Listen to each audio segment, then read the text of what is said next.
C'est l'info, votre double page info du week-end, Martin Arnaud.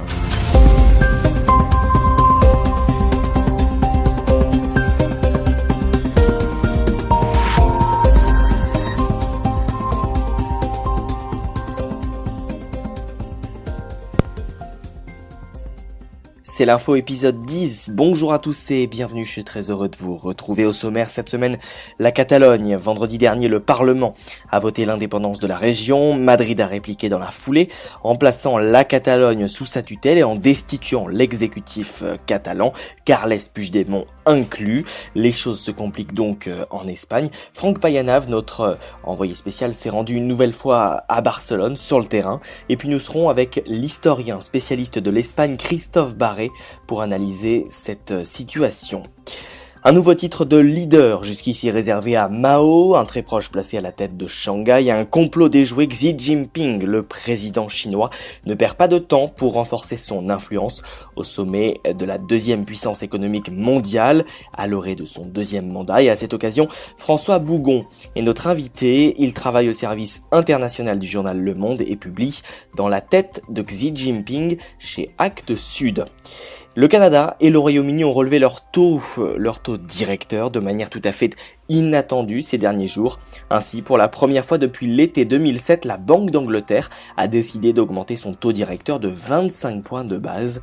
Nous revenons sur ce fait avec Mickey Monstre. C'est l'info épisode numéro 10, soyez les bienvenus, nous sommes ensemble pour une heure d'actualité décryptée.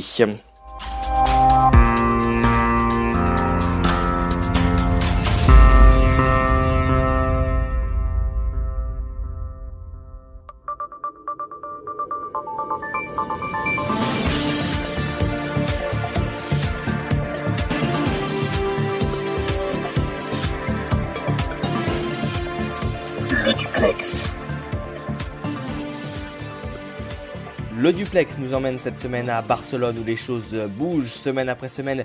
Franck Payanav, notre envoyé spécial, suit la situation pour C'est l'info. Bonjour Franck. Buona tarda Martin, buona tarda a tutti. 18h37 en ce jeudi 2 novembre, donc heure à laquelle nous enregistrons ce duplex. Que s'est-il réellement passé aujourd'hui Franck ?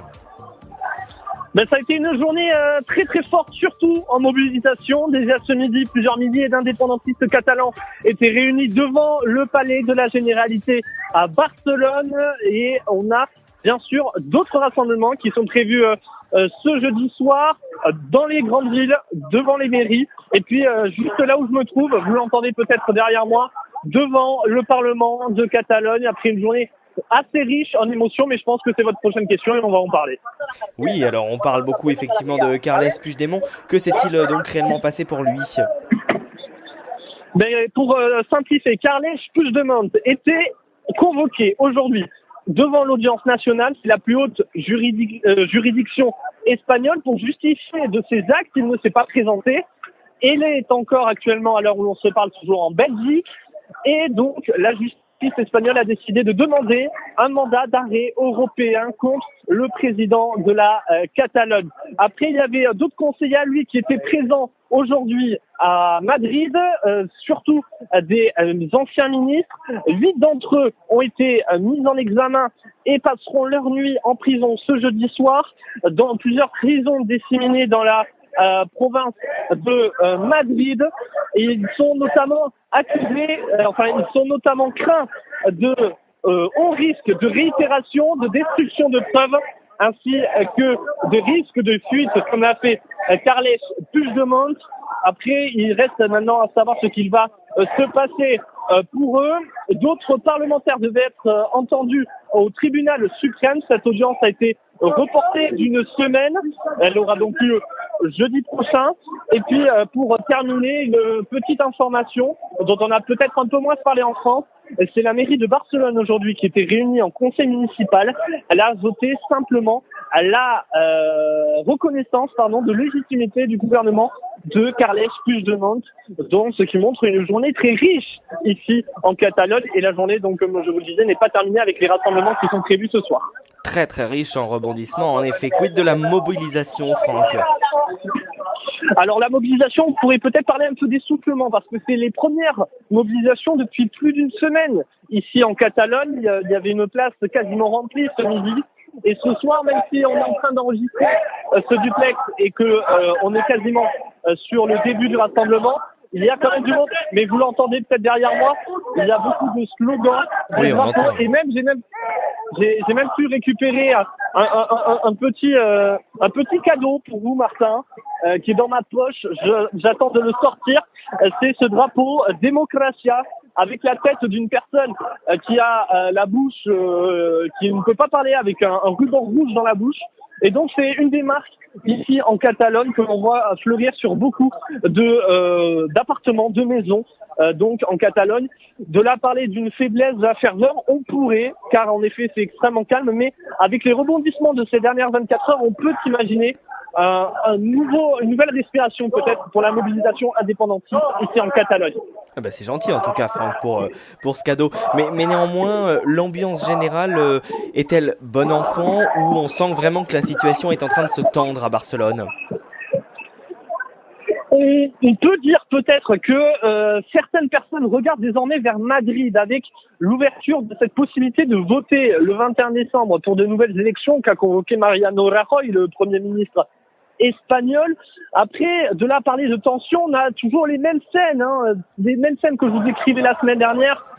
C'est des débats plus ou moins houleux devant le palais de la Généralité entre indépendantistes et anti-indépendants.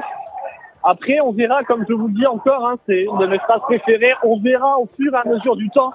Mais la prochaine date clé à retenir, ça sera surtout le 21 décembre et ces élections convoquées par Mariano Rajoy. Merci beaucoup Franck Payanav. Je rappelle que vous êtes notre envoyé spécial à Barcelone et vous suivez donc de très très près la situation pour nous. Et puis on peut retrouver également la vidéo de ce duplex sur le www.c-l'info.fr. Gracias Martin, adao. Le duplex.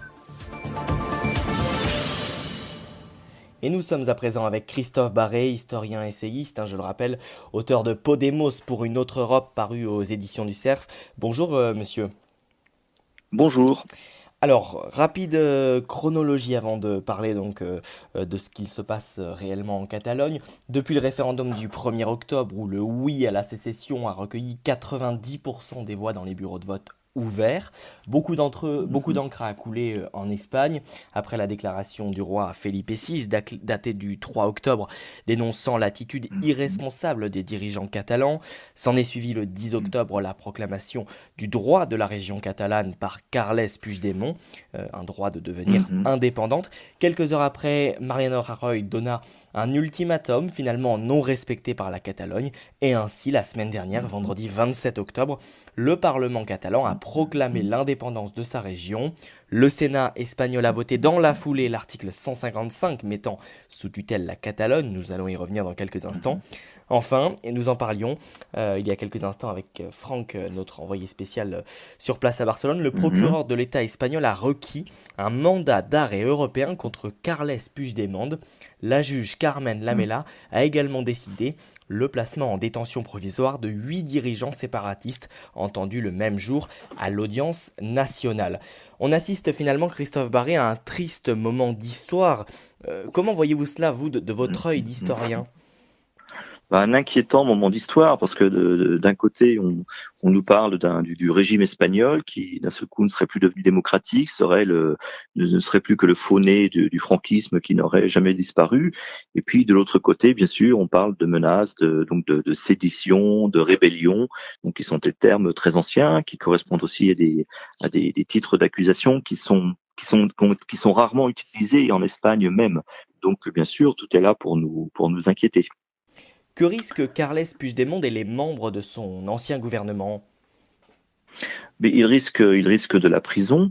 Mais après cela, Carles Puigdemont pour l'instant ne risque pas grand-chose parce qu'il ne risque rien surtout avant les élections donc prévues, les élections régionales annoncées par Madrid finalement acceptées par tous pour le 21 décembre. Et je crois que c'est ça qui est intéressant. Ce qu'il veut faire, c'est un petit peu faire de ce procès un procès politique. Et puis bien sûr continuer à chercher l'internationalisation du conflit, comme le parti indépendantiste on peut l'appeler comme ça, cherche à le faire depuis le début des événements. Et alors, qu'est-ce... Donc, Oui, allez-y, allez-y. oui. Non, non, pour l'instant, il ne risque pas grand-chose. Il ne risque que qu'un peu plus de renommée, ce qui finalement apporte de l'eau à son moulin. Ah oui, c'est finalement un petit peu ce qu'il cherche. Il s'est exilé toute la semaine en Oui, Belgique, oui, hein. oui, oui. Oui, oui, c'est un exilé volontaire, hein, faut pas l'oublier. Alors, rappelons également ce qu'est véritablement l'article Mm, mm, 155 voté par le Sénat mm, mm. espagnol vendredi dernier. Que stipule cet article réellement? Alors, il stipule réellement que le gouvernement de Madrid peut dicter à une autonomie des mesures qui lui permettent de rester dans la légalité et de rester donc dans l'unité de l'Espagne, dans l'unité espagnole. Après, bien sûr, là aussi, c'est un article qui peut donner lieu à un combat judiciaire parce que est-ce que justement la mise en prison de dirigeants régionaux est vraiment prévue par cet article? Ça peut rester sujet à discussion. L'immunité parlementaire ne peut pas être est protégée bien sûr par la Constitution espagnole, c'est l'article 71 qui le dit. Donc, bien sûr, il y a des bataillons d'avocats qui ont déjà fait du bon travail dans le camp indépendantiste, qui là vont encore trouver du miel et trouver à faire leur miel et peut-être encore à faire avancer leur cause. Et alors justement, est-ce que certaines institutions Mhm. catalanes, on pense évidemment aux Mossos, Mhm. hein, la police catalane, ce genre d'institutions ne Ouais. risque-t-elle pas de se rebeller? Alors c'est vrai on peut craindre une politisation des administrations. Puigdemont à Bruxelles, on ne sait plus, je veux dire Madrid, toute l'Europe, toutes les grandes villes européennes là, sont le cadre de ce drame qui se joue. Depuis Bruxelles, il y a quelques jours, Monsieur Puigdemont pardon, j'ai oublié votre question. Nous parlions de Alors c'était finalement de euh, dire, voilà, les Mossos des institutions oui, pardon, voilà, catalanes il ont y a, pris, voilà, voilà, voilà. risque-t-elle de se rebeller? Voilà, il a donc politisation. Il a appelé, voilà, depuis Bruxelles, Monsieur Puigdemont a appelé à une résistance imaginative. Et c'est vrai qu'il compte beaucoup sur pas de la désobéissance civile, on en a entendu, ou bien sur des actes de la part des fonctionnaires qui bien sûr pourraient traîner les pieds, pourraient ne pas obéir facilement aux ordres venus de Madrid. L'administration centrale, elle est peu influente en Catalogne. Il n'y a que 10% à peine de la fonction publique qui est une fonction publique d'État en Catalogne. Donc, M. Puigdemont peut penser peut-être être appuyé. De fait, il y a déjà un syndicat dans l'administration de la culture, du ministère de la Culture catalan, un autre dans le ministère de l'Éducation catalan, qui a déclaré que le gouvernement de M. Puigdemont était toujours le gouvernement légitime des Catalans. On compte beaucoup, effectivement, dans les rangs indépendantistes sur l'inertie d'une administration finalement fidèle à Puigdemont pour que la mise en application de l'article 155 tombe à l'eau. On imagine, on imagine. Alors 21 décembre, Christophe Barré, c'est la date qu'a choisi Mm, Mariano Rajoy pour convoquer des élections générales. Un jeudi au mm, lieu d'un dimanche, comme c'est l'habitude, et à 3 jours de Noël. On cherche peut-être ici ouais. un symbole? Ça, non, le symbole, c'est que c'est simplement le lendemain du jour qui aurait pu être choisi par Carles Puigdemont la semaine dernière s'il avait finalement opté pour ne pas proclamer l'indépendance, ne pas demander au Parlement de proclamer l'indépendance, mais plutôt pour organiser des élections. Pendant quelques heures, on a tous cru ça. Simplement, non, ce sont des raisons tout simplement de calendrier, des raisons juridiques qui font que la date, justement, en cas de dissolution, ne pouvait pas tomber à un autre jour que ce jeudi. Carles Puigdemont, vous le souligniez tout à l'heure, a déclaré qu'il reconnaîtra ces élections. Y aura-t-il, selon vous, une participation élevée lors de ce scrutin? On peut imaginer que la participation sera très élevée, mais ce qui est intéressant, c'est que bien, les sondages, contrairement à ce que les unionistes s'imaginaient, là sont en train de tourner et de donner peut-être la victoire aux indépendantistes. Donc on retournerait alors à la case départ, ce qui vraiment rendrait le conflit très présent et présent pour de longs mois, voire de longues années en Espagne. Tout à fait. Et puis, il y a également la question de l'Union européenne. Nous étions eu, il y a un Ouais. mois de cela. Mm, mm, Nous mm, avions mm, souligné mm, mm. ensemble hein, l'incapacité européenne Ouais, à s'unir ouais, face à une telle situation. Ce référendum ouais. marque-t-il une défaite de l'idée européenne? Alors, je ne sais pas. Peut-être que pour moi, c'est un peu quand même aussi c'est un peu la dernière chance aussi de l'Union européenne. Quelque chose qu'on n'a pas relevé, c'est que dans le dernier discours donc depuis le monde de samedi dernier, il y a eu à nouveau la reprise des mots de Donald Tusk, le président de l'Eurogroupe, qui avait dit juste avant donc les derniers événements que nous avons commentés ensemble, qu'il y avait, il fallait privilégier toujours la force des arguments à l'argument de la force. Alors c'était curieux parce que cette intervention était très courte, elle était dans un contexte très particulier, celui donc du risque d'interpellation, d'emprisonnement des dirigeants. Pour que M. Puigdemont cite encore à nouveau un dirigeant européen, je me dis que peut-être il y a des discussions qui ont pu commencer, dont nous ne saurions rien, qui là pourrait marquer peut-être un petit peu le retour de l'Union européenne au cœur de la politique, mais on peut bien sûr encore en douter à cette heure. L'Europe, il est vrai, avait toujours joué les régions contre les États en Europe. Aujourd'hui, c'est un peu un revirement qu'elle doit négocier. Peut-être que ça va la contraindre à réfléchir à nouveau et peut-être à s'impliquer dans ce conflit. On va le voir. Ouais, une dangereuse escalade politique en tout cas, et peut-être que le fait que Carles Puigdemont se soit rendu en Belgique n'est peut-être pas anodin. Mais bon, mais ça n'est pas anodin, non. Voilà, Non. ce serait... Et quant aux en tout cas, il conséquences- cherche oui. une tribune. Oui, il cherche une tribune, tout à Il fait. cherche une tribune. Quant aux conséquences économiques de cette crise, la bourse de Madrid a souffert énormément. La Catalogne serait-elle finalement plus riche en cessant de financer l'Espagne? On ne sait pas, elle perdrait beaucoup de marchés aussi en Espagne. Tout à fait. C'est vrai que alors si les indépendantistes finalement montrent beaucoup de talent dans la politisation un petit peu du processus judiciaire qui va à leur rencontre, s'ils ne renoncent pas à marquer le terrain international, il est vrai pour le reste c'est un échec. Ne pensez pas il serait un petit peu lâché par le milieu économique.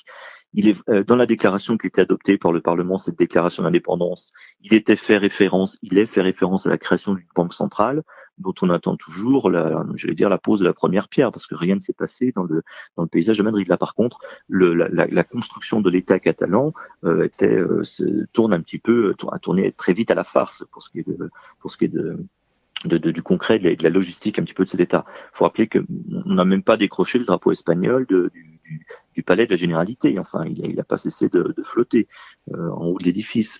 Il y a là un petit peu un amateurisme qui est un petit peu qui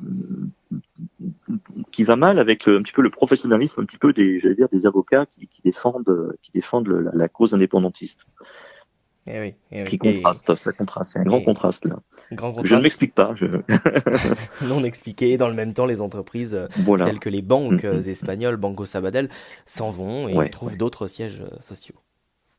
C'est évident. C'est évident. Merci beaucoup Christophe Barré d'avoir été une nouvelle fois l'invité de C'est l'Info pour analyser cette situation. Voilà, nous nous étions eus il y a un mois et on voit que de semaine en semaine, finalement, la situation évolue. En tout cas, la date du 21 décembre sera une date cruciale pour l'avenir de la Catalogne et de l'unité de l'Espagne également. Ouais, c'est le grand prochain rendez-vous. Alors au 21 peut-être. Nous aurons l'occasion en effet d'en reparler. Merci beaucoup Christophe Barré et à très bientôt sur C'est l'Info. Merci, au revoir.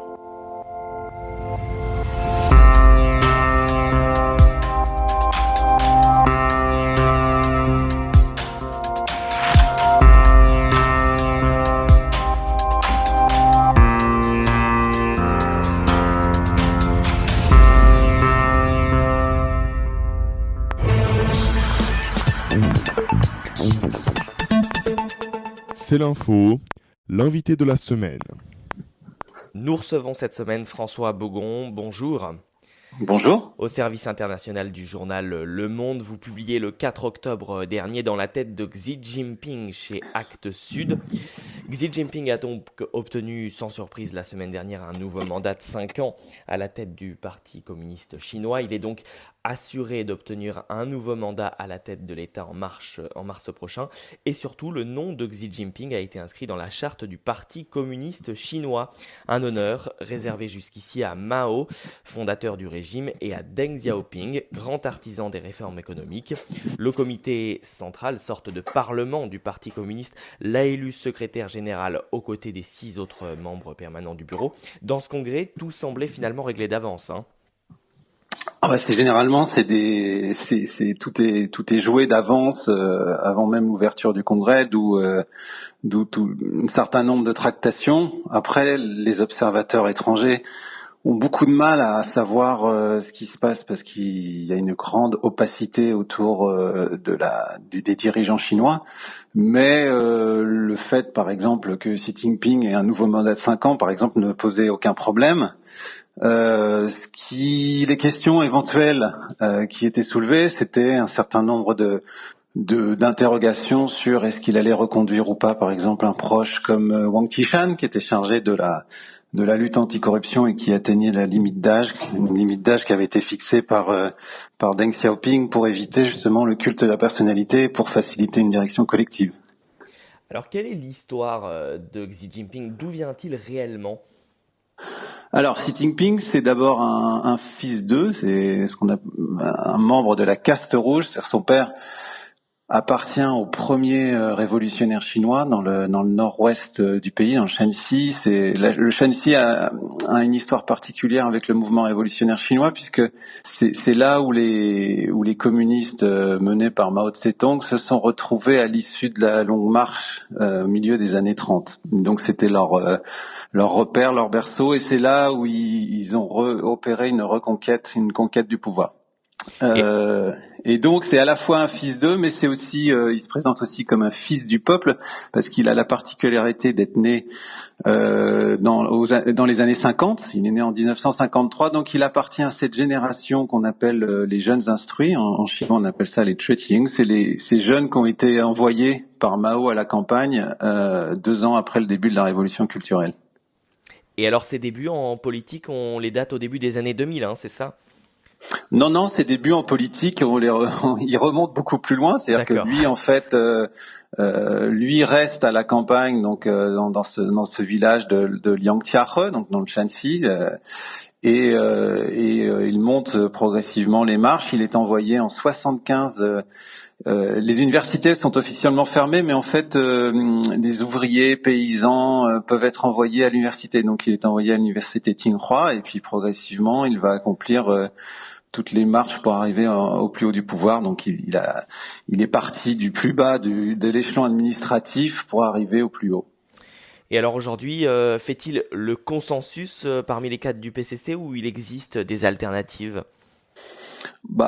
En tout cas, ce qu'on peut voir de l'extérieur, c'est qu'il y a aucune opposition. C'est qu'il est arrivé en tout cas, à se débarrasser des rivaux potentiels au nom de la lutte anticorruption. Et donc, ce qu'il montre, c'est un parti communiste totalement uni derrière lui. Et cette capacité à inscrire son nom dans la charte du parti montre que son pouvoir est absolu d'une certaine manière. Après, il est difficile de dire dans un pays comme la Chine que le parti dans son entièreté est derrière lui, parce que on n'a pas la capacité de le dire. J'imagine qu'il y a des oppositions, il y a des divergences, mais en tout cas pour l'instant elles sont tues.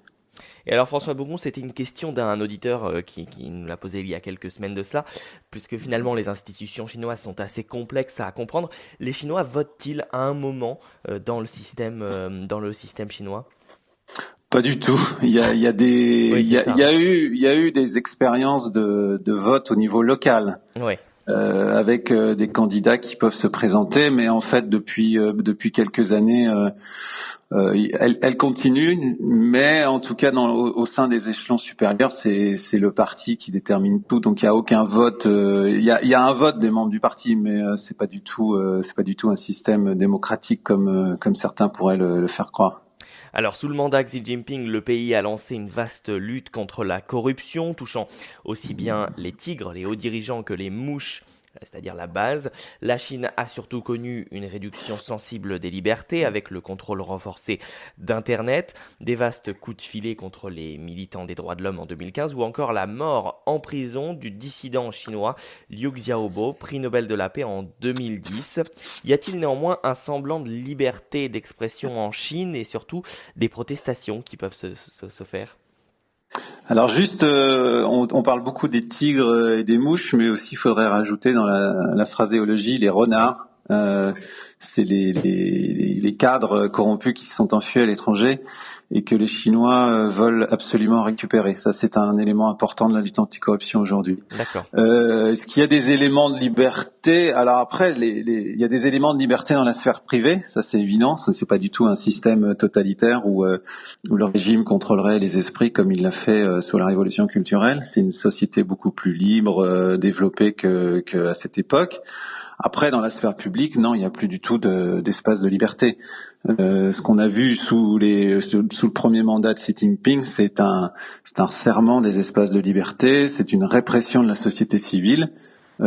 C'est passé notamment par les avocats, par exemple, ou les journalistes. Et alors à l'avenir, est-ce qu'on s'attend à une censure encore un peu plus sévère de l'Internet? On le sait, hein, Google, YouTube, des sites tels quels sont remplacés par des équivalents chinois dans le pays. Ah, plus sévère, je ne sais pas. Pour certains sinologues, il y a des phases de 10 ans de resserrement, après un peu de desserrement. Là, on assiste à une phase de resserrement avec la volonté de contrôler notamment non seulement l'internet, mais je dirais les réseaux sociaux, contrôler les réseaux sociaux comme le régime contrôle les médias officiels, c'est-à-dire d'instaurer à la fois un système de censure, mais surtout ce qui est plus important, d'autocensure. En matière d'économie, à présent, François Bougon, le président chinois, doit affronter d'immenses défis dans les 5 années à venir. Le premier d'entre eux, relancer l'économie du pays, qui tourne quand même au ralenti ces dernières années. 6,7% de croissance en 2016, on était à 10,6% en 2010, c'est des chiffres de la Banque mondiale. Quels sont les remèdes proposés par Xi Jinping pour refaire partir le modèle chinois ? Alors après, sur les chiffres, faut faire attention parce qu'il y a une volonté quand même de ne plus être dans une croissance quantitative avec une croissance à 2 chiffres. Donc là, sur les croissances à 6 ou 7%, si elles sont plus qualitatives, ça ne pose pas de problème. La difficulté à l'heure actuelle pour l'économie chinoise et pour Xi Jinping, c'est de transformer un système, un modèle hérité de Deng Xiaoping, donc ce modèle qu'on connaît, qui a fait la richesse de la Chine, c'est-à-dire basé à la fois sur les exportations et puis les bas salaires. Et aujourd'hui, toute la question est de pouvoir orienter cette économie sur à la fois plus de consommation, moins de secteurs à bas coût, de secteurs à basse valeur ajoutée pour monter en gamme. Donc voilà, ça c'est tout l'enjeu de Xi Jinping et c'est ce à quoi on assiste aujourd'hui, cette espèce de volonté de passer on est en pleine transition en fait. Ouais, fini l'atelier du monde chinois, on passe maintenant vers plus de haut de gamme, hein. Exactement. En fait, il y a Xi Jinping, si on veut essayer de comprendre ce qui se passe, c'est qu'il est à la fois sur la volonté d'imposer un nouveau modèle économique, ce qu'il appelle une nouvelle ère, et puis aussi un nouveau modèle politique. Donc c'est une Chine puissance et qui aura la capacité de développer des secteurs de haute technologie, des champions nationaux, d'où la volonté, par exemple, de soutenir des entreprises comme Alibaba, Tencent, mais aussi d'aller sur des secteurs comme l'intelligence artificielle, les voitures électriques. Donc on le voit, Xi Jinping finalement a promis de libéraliser davantage cette économie, en voulant traiter équitablement les entreprises étrangères sur le marché chinois. Mais toutefois, l'Union européenne et les États-Unis accusent régulièrement Pékin de favoritisme envers ses champions nationaux et surtout de protectionnisme, ce qui multiplie les enquêtes commerciales à son encontre. Oui, il n'y a pas de volonté, il y a pas vraiment. Alors, il faut faire attention avec Xi Jinping, en tout cas sur ce discours de la globalisation, de l'ouverture économique. Il y a à la fois il y a les déclarations et puis il y a les actes. Dans les actes, et c'est ce que relèvent de plus en plus les Américains et les Européens, c'est qu'il n'y a pas vraiment d'ouverture et qu'il n'y a pas d'accès équitable au marché chinois, notamment sur les commandes publiques. Donc, ce à quoi on assiste, et en fait, je pense que c'est aussi la conséquence d'un certain nombre de mouvements politiques populistes, ou l'émergence de Trump en Europe ou de l'extrême droite, c'est de la part à la fois des Américains et des Européens une volonté de demander aux Chinois plus de comptes, et puis notamment en ce qui concerne les Européens, de relancer des politiques anti-dumping. Alors, Xi a beau avoir affirmé lutter contre les inégalités sociales, la Chine reste l'un des pays les plus inégalitaires au monde. Quelles sont les grandes réformes annoncées par Xi Jinping pour lutter contre ces inégalités et puis aussi pour favoriser, on le sait, elles sont très nombreuses en Chine, les classes moyennes? Bah, il y a pas de, il y a un discours général. Hein, si vous avez écouté le discours du premier jour du congrès du 18 octobre, il y a une feuille de route, c'est-à-dire en deux étapes. D'abord arriver à une société de moyenne aisance, c'est en 2021, 2035.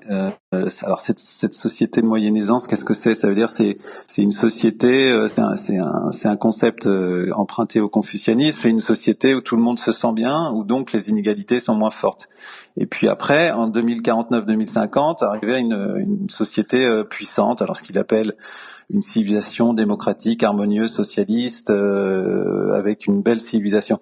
Et après, dans les détails, on n'a pas, il y a un certain nombre de politiques qui ont été menées depuis certaines années. La lutte contre les inégalités, elle vient pas de Xi Jinping, elle remonte à l'époque de Hu Jintao, cette époque où on pense qu'il faut une croissance beaucoup plus vertueuse et qui lutte aussi contre les inégalités. Donc ça c'est un leitmotiv qui ne vient pas de Xi Jinping, qu'il a repris de Hu Jintao, mais dans les politiques concrètes, il faudra regarder. Il y a des par exemple la question d'une sécurité sociale.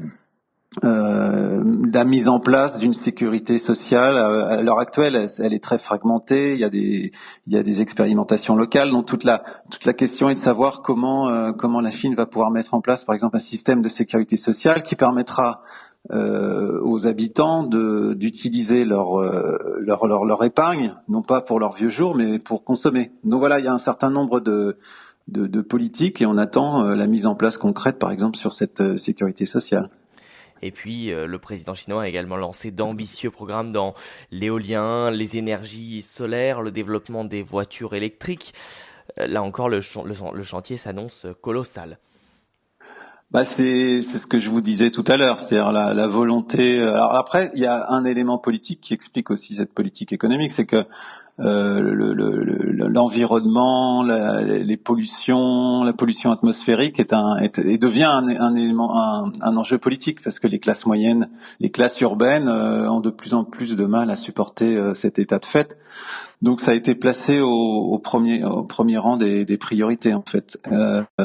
Et après, ça rejoint forcément l'ambition chinoise, l'ambition de Xi Jinping de constituer dans des secteurs d'avenir des géants nationaux, de se poser comme étant un des premiers pays en matière environnementale. Donc à la fois dans la politique d'urbanisation, il y a un immense projet porté par Xi Jinping pour créer une ville nouvelle qui réunirait à la fois Pékin, Tianjin et puis toute cette partie-là. Et puis d'autre part, oui, sur la voiture électrique, avec la volonté de faire en sorte que les entreprises chinoises deviennent enfin des grandes entreprises automobiles. À l'heure actuelle, elles sont surtout des alliés des entreprises automobiles occidentales. Donc là, c'est la volonté de leur faire sauter un palier technologique grâce à cette nouvelle technologie. Parlons à présent un petit peu de politique étrangère. On le sait, Xi Jinping et la Chine exercent une influence non négligeable dans la zone et en particulier envers la Corée du Nord qu'elle a souvent été accusée de financer. Quelle est la position chinoise, si on peut en tirer une position, vis-à-vis de ce dossier nord-coréen? Ah bah, la position chinoise, elle est simple à l'heure actuelle. Elle consiste à dire que, et ça a toujours été la même position depuis très longtemps. Enfin, en tout cas, depuis le début des années 2000. C'est de dire que la solution de la crise nucléaire nord-coréenne passera par le dialogue. Donc voilà, quitte à employer de temps à autre, et dans ces cas-là, ils se rangent derrière les Occidentaux, à la politique des sanctions pour ramener Pyongyang à la table des négociations. Après, il y a le double, ce que Pékin appelle le double gel, donc à la fois le gel du programme nucléaire nord-coréen et puis d'autre part le gel des ce qu'ils appellent les provocations américaines et sud-coréennes, c'est par exemple l'arrêt des manœuvres militaires en Corée du Sud de la part des Américains. Donc voilà, ça c'est à la fois un appel à la Corée du Nord mais aussi aux États-Unis, au Japon et à la Corée du Sud. Donc la position de Pékin est constante là-dessus, c'est de toute façon la crise nord-coréenne passera avant tout par un dialogue et un retour à éventuellement une structure qui avait été mise en place qui s'appelait le dialogue à 6, qui était hébergée par Pékin et qui régulièrement accueillait les différentes délégations des 6 pays, donc à la fois les 2 Corées, la Russie, le Japon, les États-Unis, et autour d'une table en fait. Donc voilà, ça c'est. Après il y a la complexité, c'est que désormais la Corée du Nord a la capacité s'est dotée d'une arme nucléaire. Et donc, je ne vois pas comment Pyongyang accepterait de revenir à une table du dialogue pour se dénucléariser. Donc là, c'est assez compliqué. Je pense qu'il y a une certaine, non pas naïveté, mais la croyance aux États-Unis que la clé de la résolution de la crise passe par Pékin, alors qu'en fait, Pékin ne détient pas n'a pas un levier suffisant sur la Corée du Nord. Et alors à échelle régionale, la Chine souhaite tout de même s'imposer comme le leader de la région. Elle s'oppose notamment à l'entrée dans l'ASEAN de l'Inde pour contrer l'un de ses grands rivaux historiques, le Japon.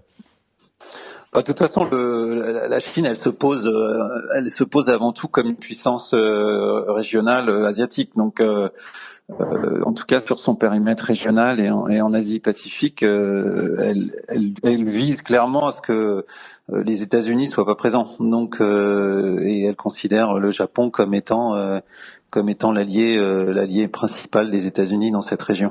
Après, sur l'Inde, c'est une rivalité de grande puissance asiatique avec des différents territoriaux, et ça passe notamment par cette question par exemple de l'ASEAN. Mais l'ASEAN aujourd'hui, on a vu progressivement Pékin consacrer énormément de moyens à l'ASEAN, mettre beaucoup de diplomates, et aujourd'hui en fait Pékin a réussi à de fait contrôler l'ASEAN en jouant par exemple sur le Cambodge. Donc le Cambodge est un acteur clé pour le contrôle de l'ASEAN de la part de Pékin. Et alors avec la France, on a vu le président Emmanuel Macron inviter et ménager le président américain Donald Trump. Qu'en est-il des relations avec son homologue chinois ? On le sait, les relations sino-françaises sont surtout d'ordre économique aujourd'hui. Oui, après il y a c'est depuis Jacques Chirac, il y a ce qu'on appelle un partenariat stratégique global, et donc je crois que c'est une relation qui est à la fois marquée par une forte relation économique, mais aussi du fait que la France se trouve au Conseil permanent des Nations Unies. C'est aussi un partenaire important sur les questions globales. Je crois qu'il y a de la part de la France, il y a à la fois une envie d'attirer par exemple des investisseurs chinois, et puis de privilégier un dialogue sur des dossiers d'importance comme par exemple la crise nord-coréenne ou en Afrique ou au Proche-Orient. Alors l'Afrique justement, pour terminer cette entrevue, les Chinois sont de plus en plus présents en Afrique, investissent les terres, organisent des sommets. Que cherche réellement la Chine en investissant autant en Afrique, damer le pion des États-Unis, de l'Europe ? Non, je crois pas. Je pense que y a 2 choses. Je pense qu'il y a une présence de plus en plus importante en Afrique, mais qui s'explique avant tout par une recherche de matières premières. Et puis après, la présence chinoise, elle se fait aussi d'un point de vue stratégique avec l'ouverture d'une base à Djibouti. Est-ce qu'il y a la volonté de remplacer les Chinois, les Américains et les Français ? Je crois pas. Je pense qu'il y a une volonté d'être présent. Et puis il y a de plus en plus de Chinois. Je crois que un chiffre comme 2 millions de ressortissants chinois a été avancé. Donc en fait, la Chine doit se préoccuper de la sécurité de ses ressortissants. On l'a vu au moment de la crise libyenne, ils ont envoyé des bateaux pour évacuer leurs ressortissants. Donc maintenant, de fait, ils sont obligés d'être présents en Afrique parce que pour des questions de sécurité pour leurs ressortissants. Merci beaucoup François Bougon d'avoir accepté notre invitation au service international du journal Le Monde. Et puis je vous invite vivement à lire son dernier livre, Dans la tête de Xi Jinping, chez Actes Sud. Merci beaucoup. Merci.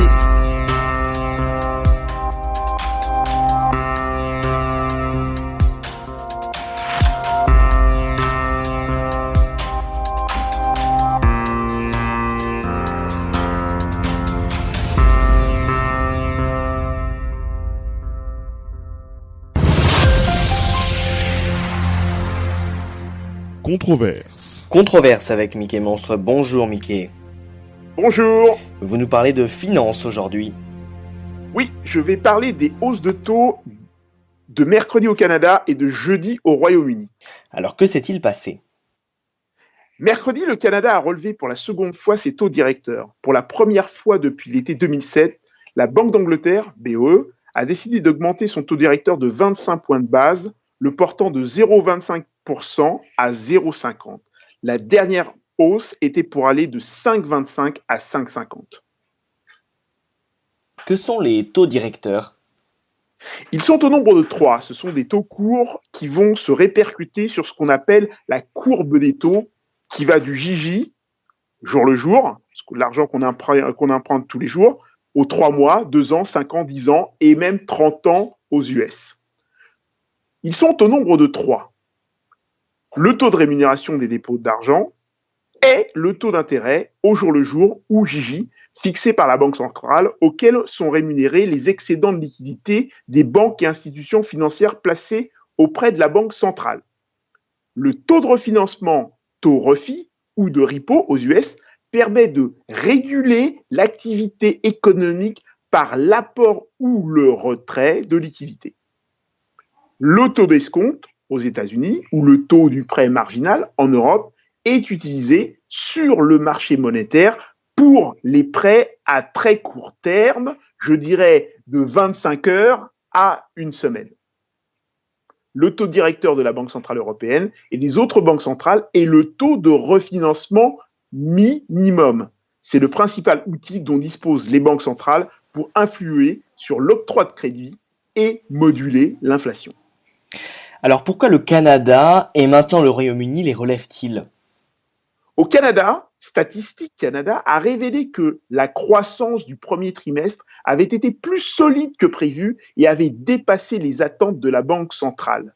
Le produit intérieur brut, PIB du pays, a bondi de 4,5% au deuxième trimestre, une très grosse hausse.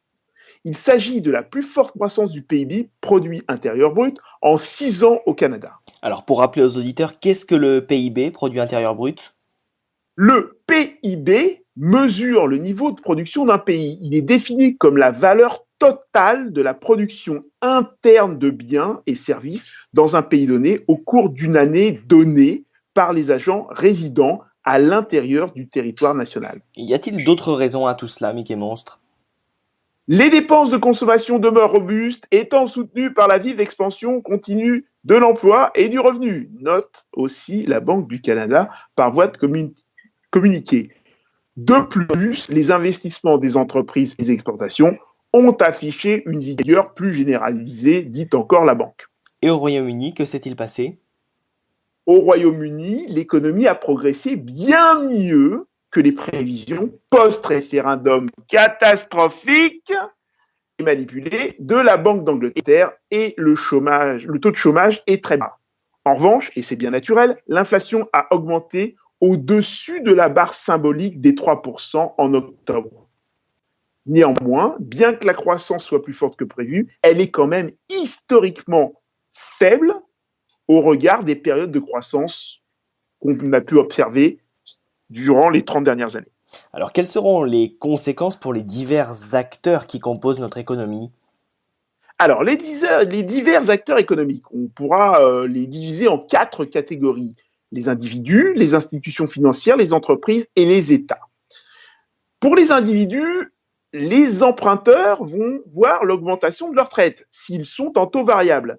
Et les utilisateurs de cartes de crédit vont devoir vite réduire leur endettement s'ils ne veulent pas payer excessivement.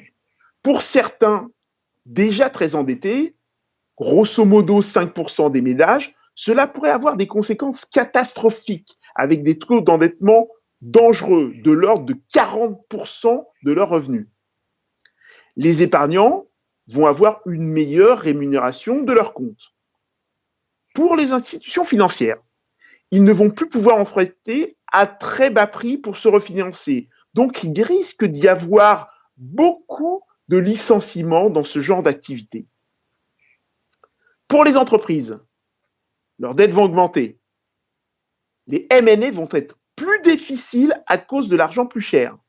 Les entreprises qui ont du cash vont dominer encore plus les marchés. Donc, le marché va être encore plus dominé par les GAFA et les BATX, et notamment Amazon et Alibaba sur le secteur des ventes de détail. Pour les États, leurs dettes vont augmenter si les revenus fiscaux n'augmentent pas. Alors ainsi, la hausse des taux va-t-elle se poursuivre? Oui, à des rythmes très peu élevés pour ne surtout pas tuer la croissance fragile de ces pays. On parle d'objectifs de 3 à 5% d'ici 4 ans pour les taux canadiens. Pour le Royaume-Uni, la Banque d'Angleterre surveillera de très près l'inflation et procédera à une nouvelle hausse si celle-ci est au-dessus de 3%. Néanmoins, on s'attend à des hausses de 25 points de base tous les 6 mois pour arriver à 2% en 2021. Et dans les autres pays industrialisés? Ah, vous avez envie qu'on parle des autres pays industrialisés, avec grand plaisir. Dans les autres pays industrialisés, il y aura certainement des hausses de taux aux USA, en Allemagne, en France. La grosse et inquiétante inconnue reste le Japon et les pays du sud de l'Europe, Italie, Espagne, Portugal et Grèce. En attendant la Troisième Guerre mondiale, portez-vous bien et à la semaine prochaine. Merci beaucoup Mickey Monstre, à la semaine prochaine pour de nouveaux décryptages et de nouvelles actualités.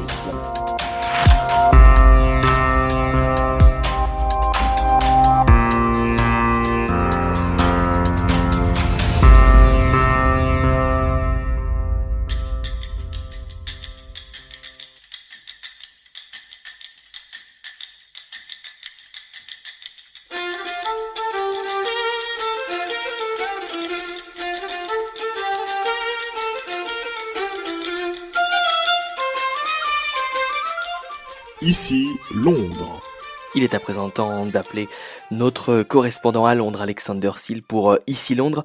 Alexander, vous nous parlez de la Guy Fawkes Night, mais alors qu'est-ce que la Guy Fawkes Night justement? Bonjour Martin.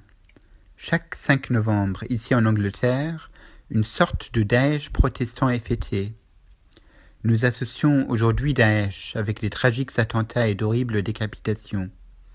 Imaginez que dans 4 siècles, c'est tel guillotinement soit le motif de faire la fête entre amis et voisins et de voir des feux d'artifice.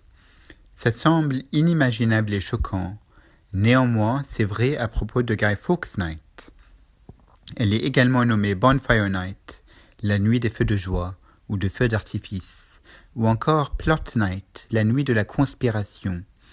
C'est une fête encore de nos jours, célébrée le 5 novembre, initialement au Royaume-Uni. Cette fête commémore l'échec de la conspiration des poudres, le complot d'un groupe de catholiques sous la direction de Guy Fawkes, visant à faire exploser le 5 novembre 1605, lors de la présence du roi protestant Jacques Ier, le Parlement de Westminster, avec 36 barils de poudre. Partout, on voit des feux d'artifice et on construit des feux de joie dans les jardins. Une effigie de Guy Fawkes est érigée au-dessus des bûchers aujourd'hui. Au cours des jours qui précèdent le 5 novembre, la tradition veut que les enfants promènent leurs poupées de Guy Fawkes dans les rues et demandent aux passants a penny for the guy. Cet argent est supposé être une contribution au feu d'artifice. Remember, remember the 5th of November. Souvenez-vous, souvenez-vous le 5 novembre. Cette comptine très populaire est chantée le soir du 5 novembre pour célébrer l'échec de la destruction de la Chambre des Lords par Guy Fawkes. Comme nous pouvons le constater, cette fête comporte initialement une portée politique et religieuse très marquée. Elle est le vestige d'un temps où les tensions politiques et religieuses étaient et sont aujourd'hui très fortes. Mais aujourd'hui, c'est la portée festive qui est retenue. Les plus petits aiment bien regarder les feux d'artifice. Donc, si vous êtes à Londres, le 5 novembre, n'hésitez pas à regarder les feux d'artifice.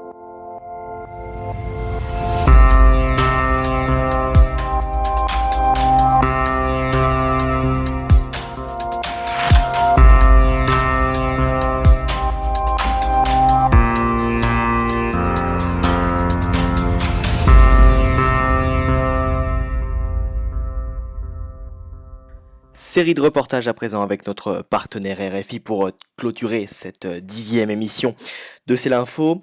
Et pour commencer, nous parlons de la Seconde Guerre mondiale. Il y a 77 ans, alors que la France était occupée par les nazis, pendant la Seconde Guerre mondiale, le général Charles de Gaulle lançait un appel de résistance depuis Brazzaville, qu'il fit capitale de la France libre.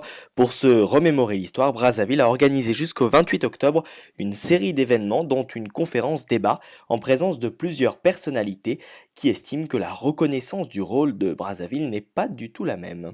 Éclairée rien qu'avec des projecteurs, la salle Savognin de Brazza de l'Institut français du Congo a fait presque le plein. Officiels, enseignants, élèves, chercheurs et autres sont venus écouter les animateurs de la conférence De Gaulle et Brazzaville qui ont une histoire marquée par la reconquête de la France pendant la Seconde Guerre mondiale. Philibert Malonga est le deuxième adjoint au maire de Brazzaville. Brazzaville a joué un grand rôle.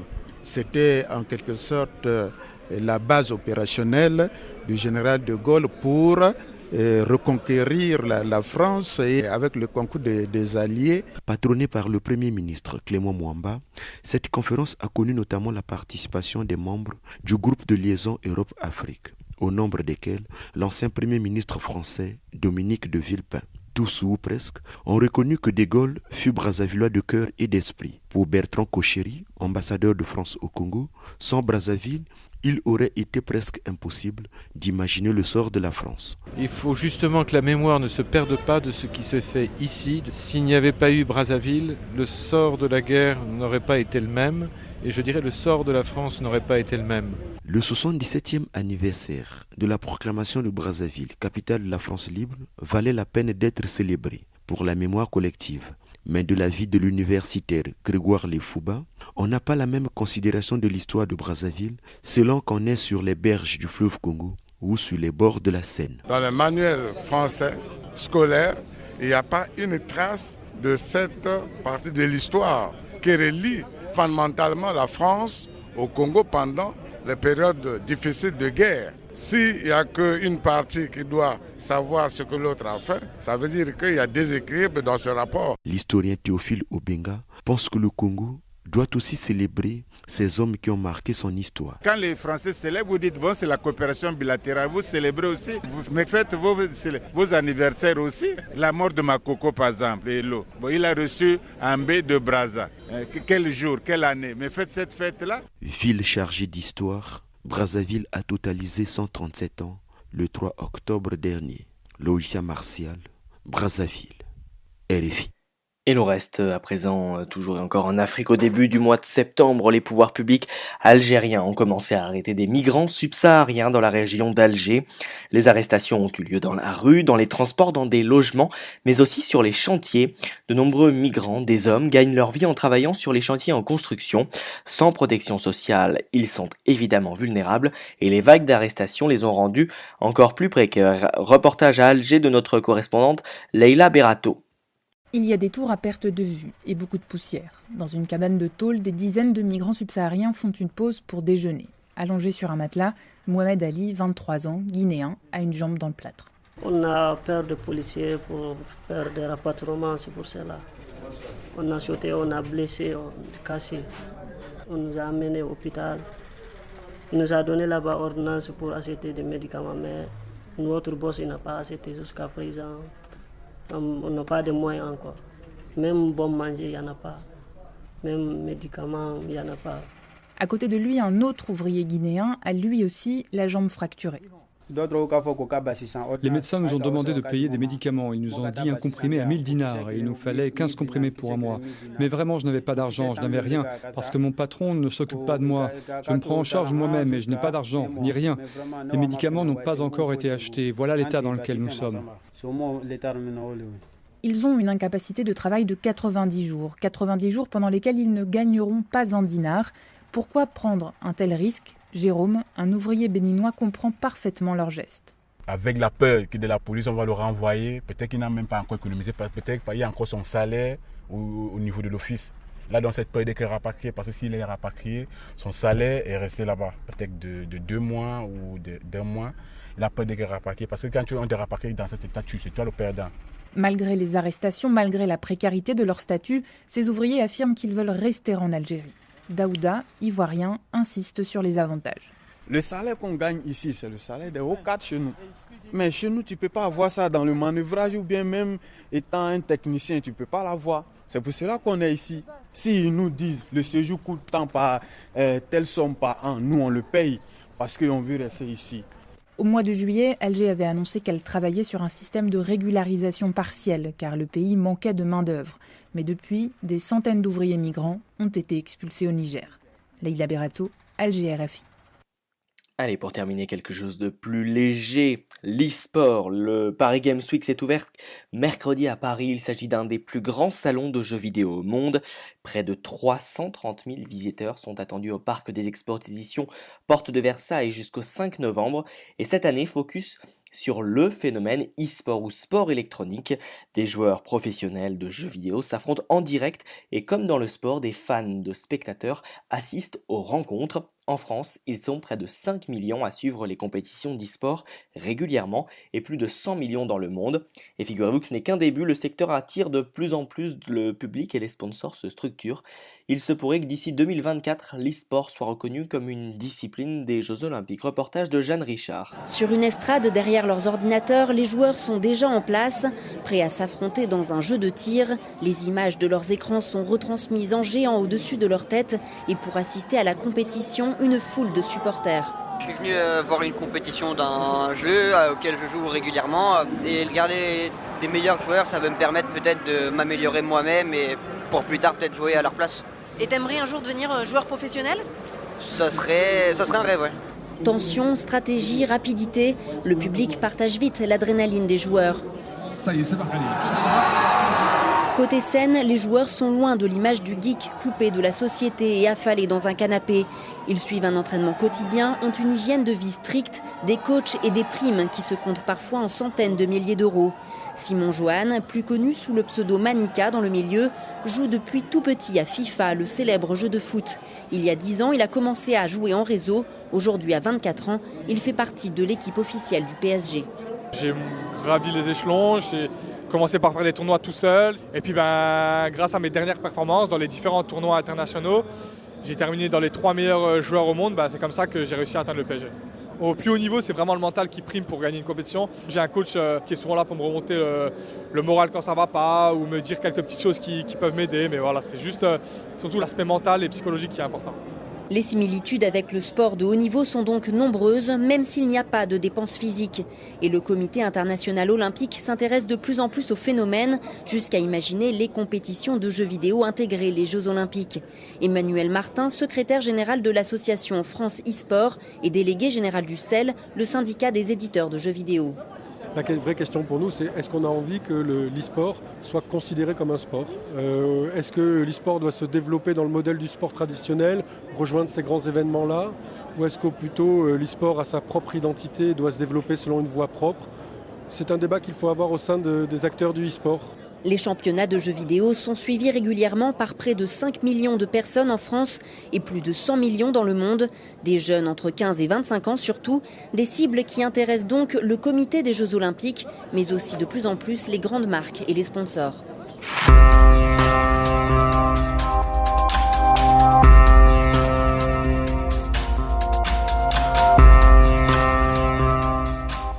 C'est l'info, votre double page info du week-end, Martha Arnaud.